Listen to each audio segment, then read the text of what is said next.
সামাজিক যোগাযোগ মাধ্যম ও বিভিন্ন অনলাইন প্ল্যাটফর্মে সম্প্রতি প্রাণী সম্পদ অধিদপ্তরের নামে ভারত থেকে গবাদি পশু আমদানির একটি অনুমতিপত্র ছড়িয়ে পড়াকে ঘিরে বিভ্রান্তি তৈরি হয়েছে।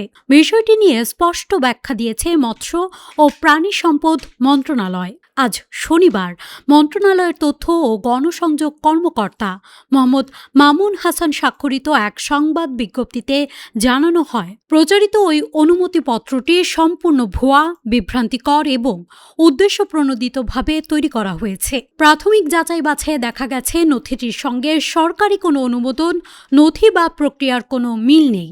এতে ব্যবহৃত তথ্য, নম্বর ও স্বাক্ষরসমূহ যাচাইযোগ্য নয় এবং এটি প্রাণী সম্পদ অধিদপ্তর কর্তৃক ইস্যুকৃত কোনো বৈধ আমদানি অনুমোদনও নয়। বিজ্ঞপ্তিতে আরও বলা হয়েছে, ministry of fisheries and livestock Bangladesh সাধারণ জনগণ, ব্যবসায়ী এবং সংশ্লিষ্ট সবাইকে এ ধরনের ভুয়া ও বিভ্রান্তিকর তথ্যের উপর ভিত্তি করে কোনো সিদ্ধান্ত না নেয়ার আহ্বান জানিয়েছে। একই সঙ্গে যাচাই ছাড়া এসব নথি শেয়ার বা প্রচার থেকে বিরত থাকার অনুরোধও জানানো হয়েছে। মন্ত্রণালয় সতর্ক করে জানিয়েছে, ভুয়া তথ্য প্রচার বা ছড়ানোর সঙ্গে জড়িতদের বিরুদ্ধে আইনগত ব্যবস্থা নেওয়া হবে। সঠিক তথ্যের জন্য শুধুমাত্র সরকারি নির্ভরযোগ্য সূত্র, বিশেষ করে ডাইরেক্টরেট অব লাইভস্টক সার্ভিস বাংলাদেশের অফিসিয়াল প্ল্যাটফর্ম অনুসরণ করার পরামর্শ দেয়া হয়েছে।